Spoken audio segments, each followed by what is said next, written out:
Excuse me, Thea. Aren't you home right now? No, I'm with Angel at the hospital. But it's evening already. Ahem, aren't you forgetting something, wifey? What about preparations for supper? Surely you don't intend on forcing my poor son to make his own supper? No, my husband will be coming to meet me at the hospital as soon as he gets off work. He's just finishing up his last bits now. We're gonna go back home together afterwards, which is when I'll make us supper. My friend just stopped by your house. Huh? Your friend came to our house? Why? She said she had some business to take care of in the neighborhood. I said that you'd give her a lift home in your car. It's a long way, and there's no reason she should have to make her own arrangements with you living so close by. What? This is the first I've heard of it. Because I didn't tell you. Valerie, look, I'm sorry, but I'm not at home all the time. I have things of my own to do, and a life of my own to lead. You can't just go around making promises to people on my behalf. I thought you'd be home because you should be making preparations for supper like a good wife right about now. My friend stopped by your house when I said you'd take her, but she said you weren't there, and now she's complaining at me. Do you have any idea how much embarrassment you've caused me, young lady? I told you this before, but I come to the hospital to be with Angel whenever I have time. I told you you're better off just assuming I won't be home.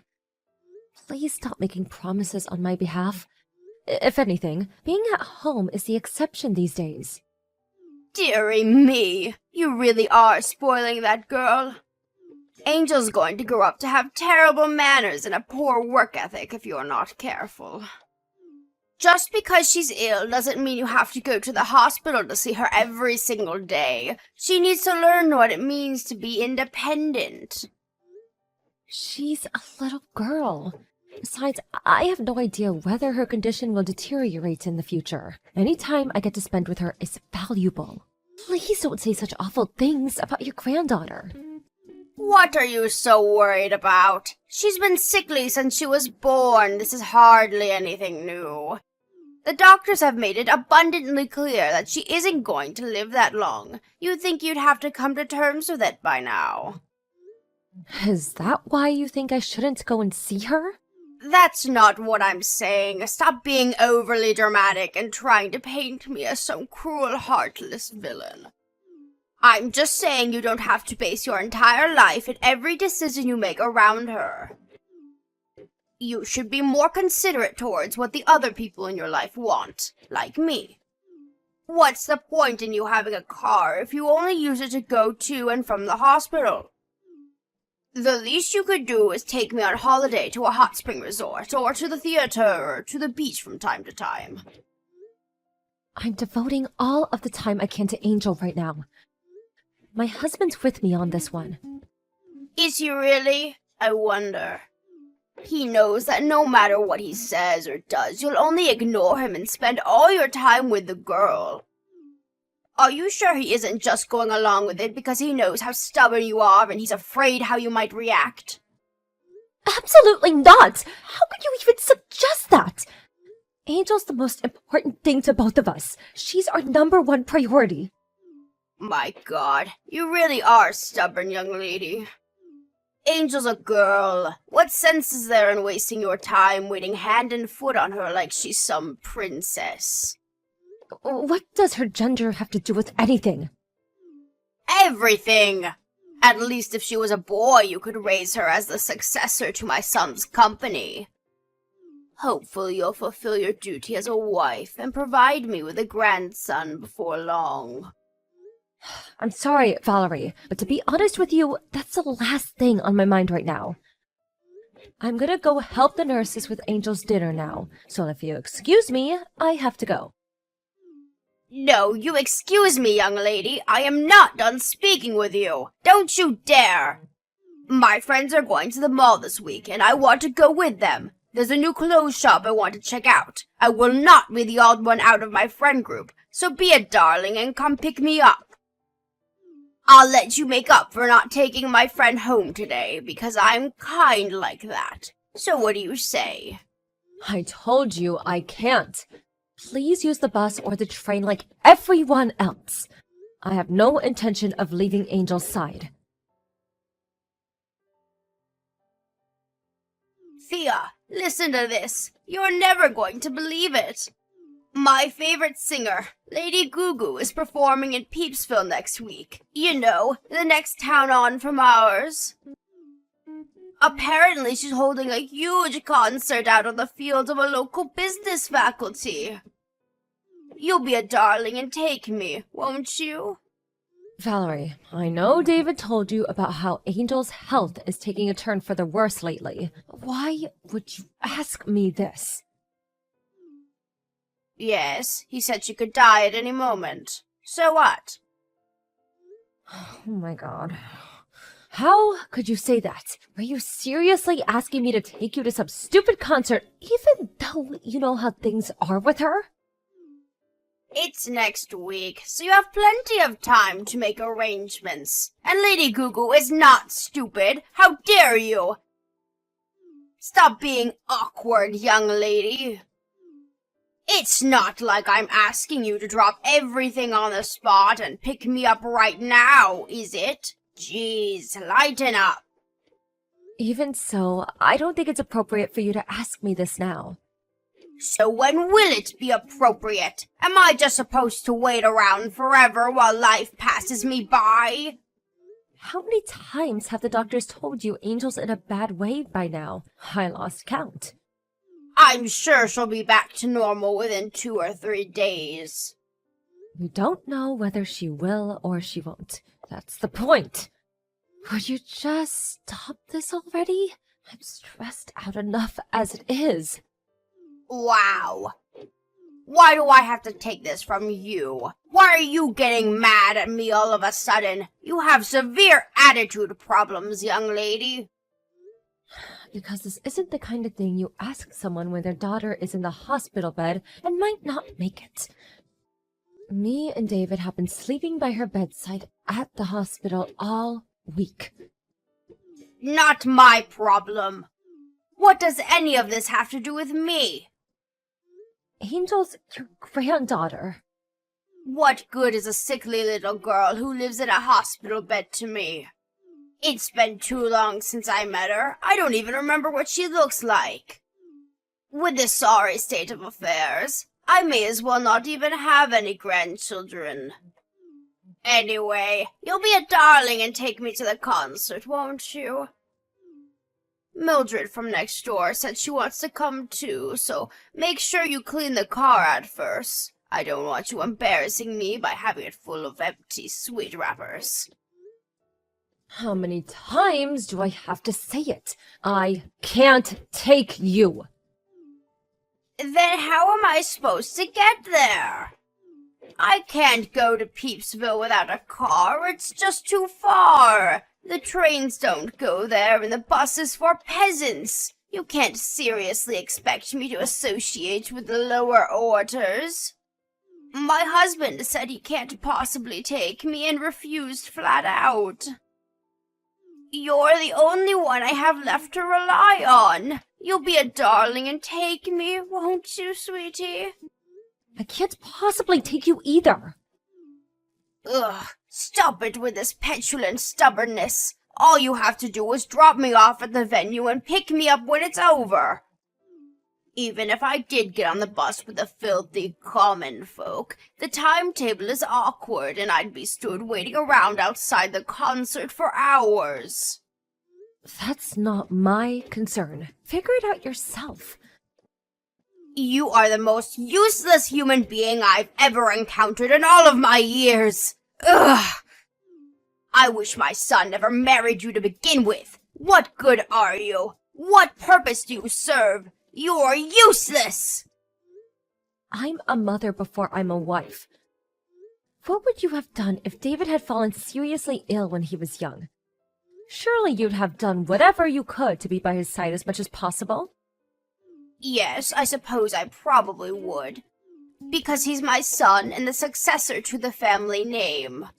I certainly wouldn't waste my time with the likes of a little girl, though, and I don't know why you are either. I've heard enough of this. I have nothing more to say to you. Don't contact me again. You didn't give me an answer. You'll be a sweetie and take me to the concert, won't you, darling? Won't you? Find your own way there. How dare you! We accepted you into this family as my son's wife. You were in no position to disobey your mother-in-law. This is your fault for giving birth to a sickly little girl in the first place. Why should I suffer for your defective genes? Don't drag me into your mess. I have a right to see that concert. Are you listening to me? Reply at once! Ugh! You will pay for this! Damn you! Thea, I just heard the news from David. What happened to Angel is so terribly unfortunate. I'm so sorry. Right. Don't let it get you down, sweetie. You can just have more children. Right? Let's get to work on the next one. Excuse me? You heard me. Wait, you don't plan on giving up on having children because of this, do you? You can't do that. You still haven't had a son. I'm not thinking about that sort of thing at all right now. Angel just died. I know that. That's why I'm trying to cheer you up. How could you even say anything like that? You're despicable. You're the worst. Yes, I can tell you're very emotional right now, sweetie. It's okay. Anyway, you need to get to work on conceiving my grandson as soon as this funeral is over with. Lord knows that's the only thing you're good for. I told you, I can't bring myself to think about that sort of thing right now.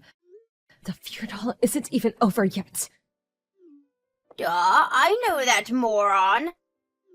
That's why I very clearly said you need to get to work on conceiving my grandson after the funeral's done with. I'm not telling you to do anything now, am I? You need some time to grieve your daughter. It makes no difference. Oh, there is just no talking to you.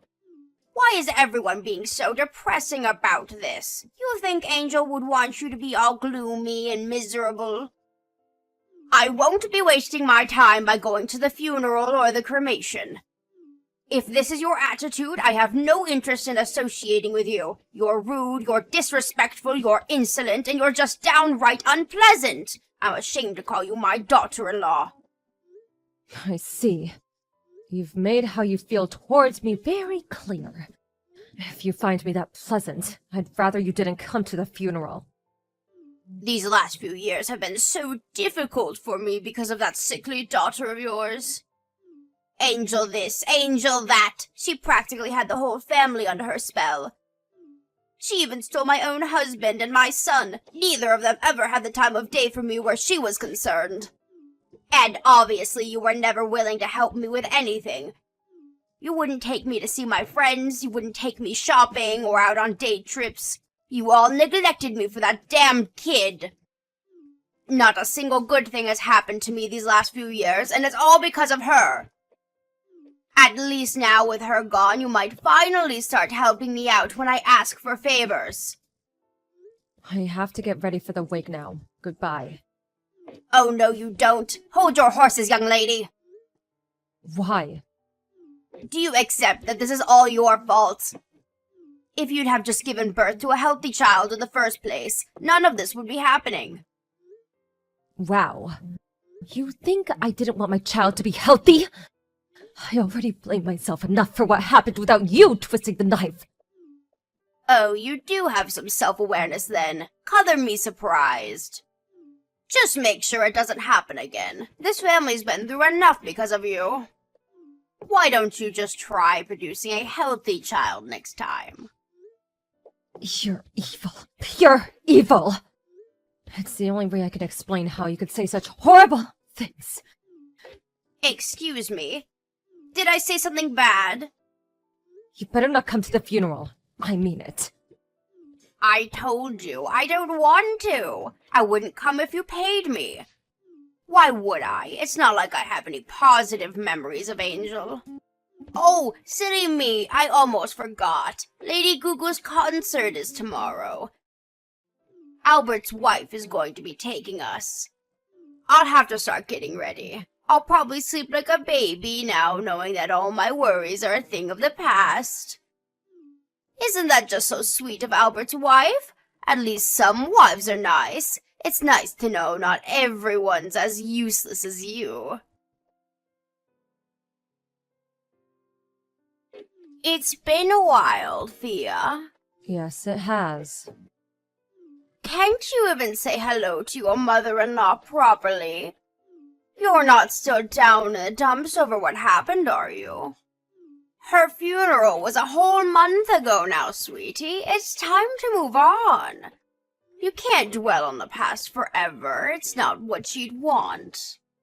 Yes, it's still only been a month.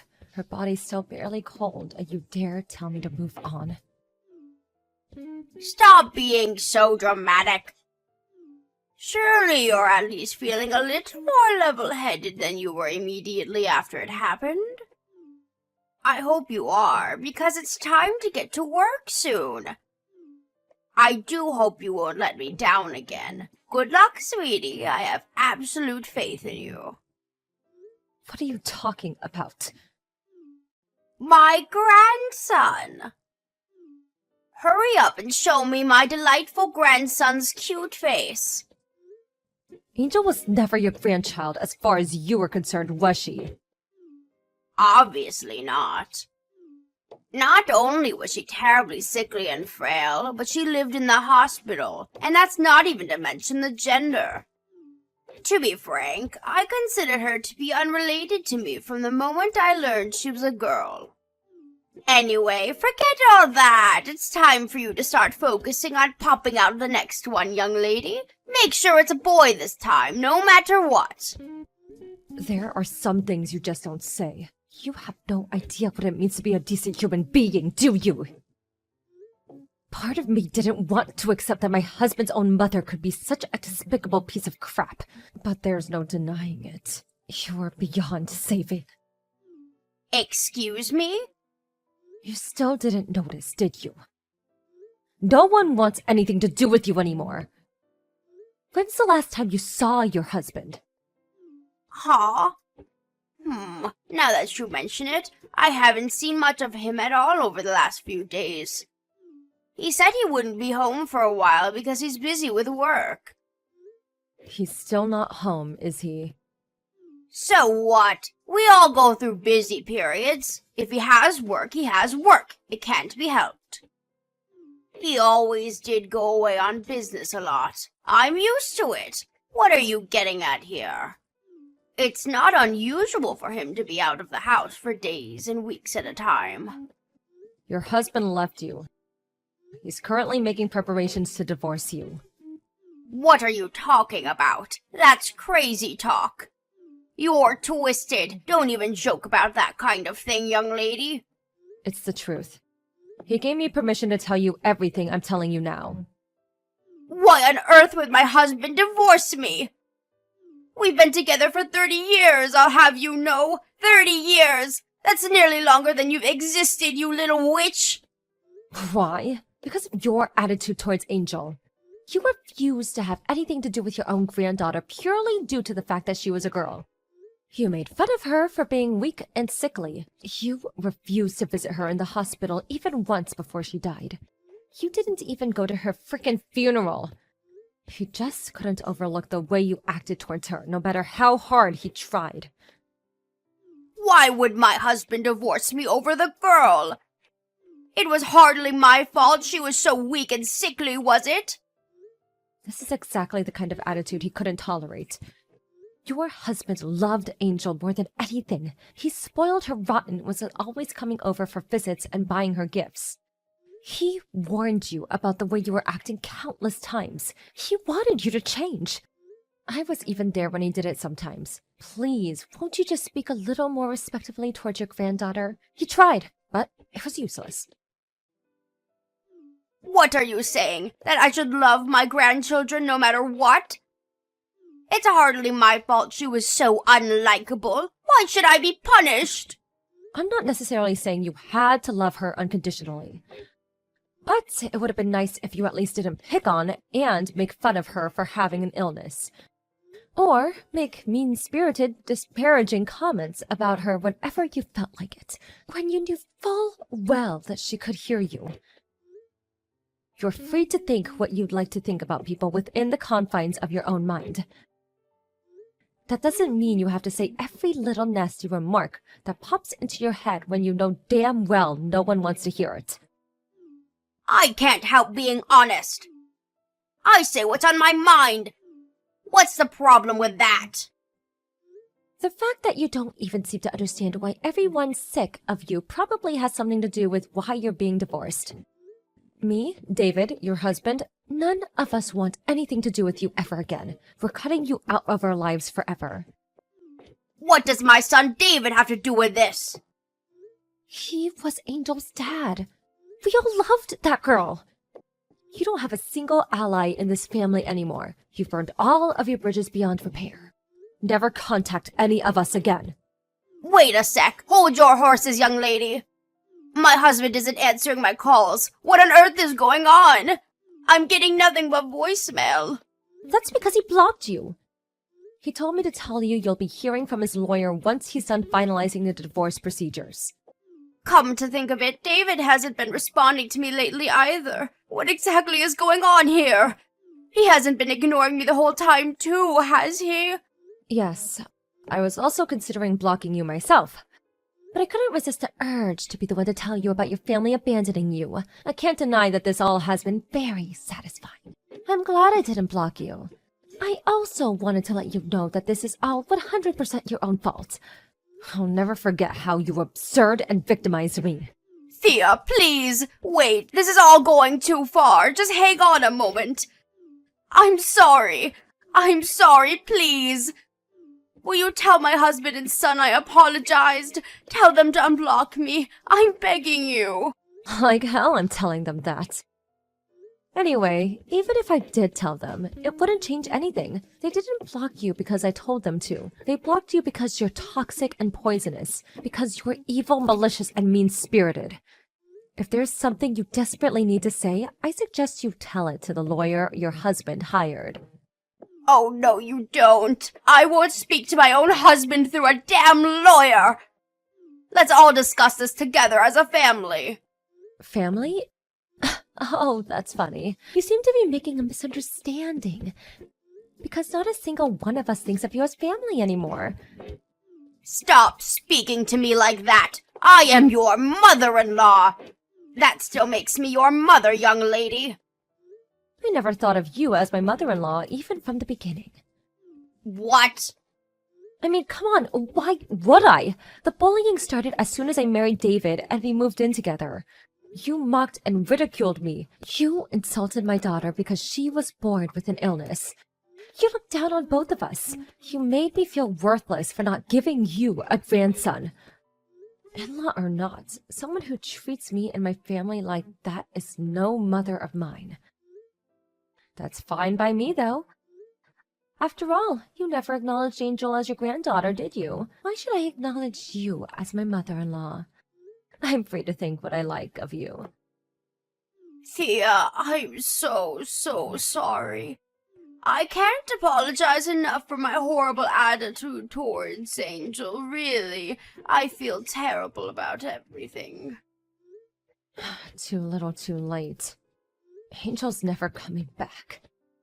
I'll never do anything like this again, I swear. I'll think about my behavior. I'll change. Please, just give me another chance.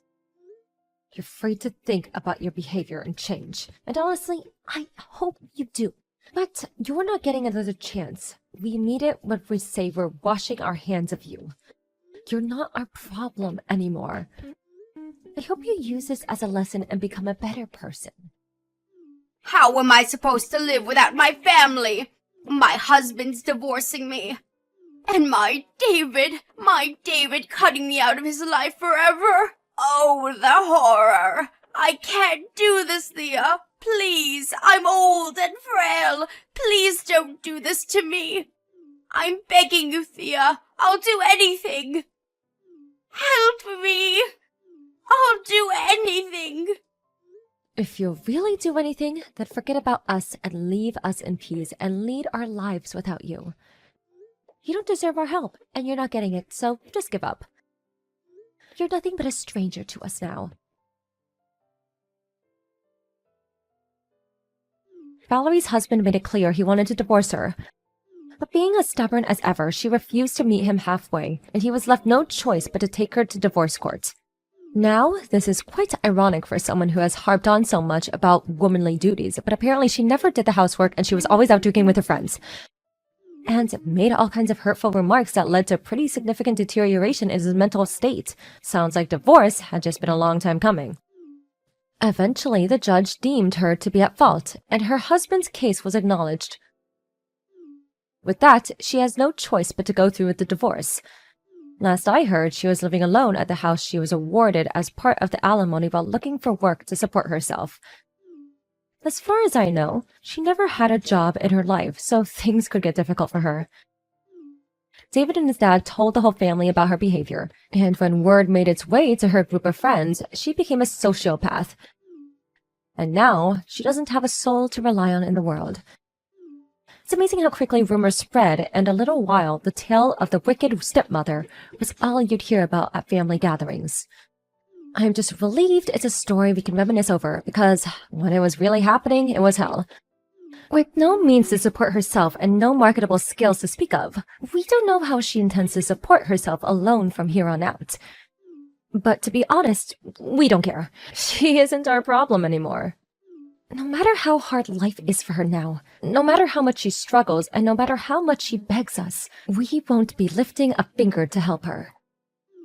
Me and David moved away immediately after Angel passed away, and Valerie's husband followed suit. We all live in the same neighborhood now, and are always there to support each other.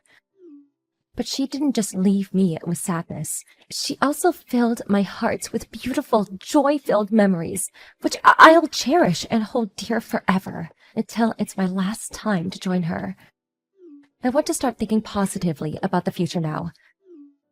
I like to think Angel is watching down on us all from heaven, and I want to live a life that makes her proud.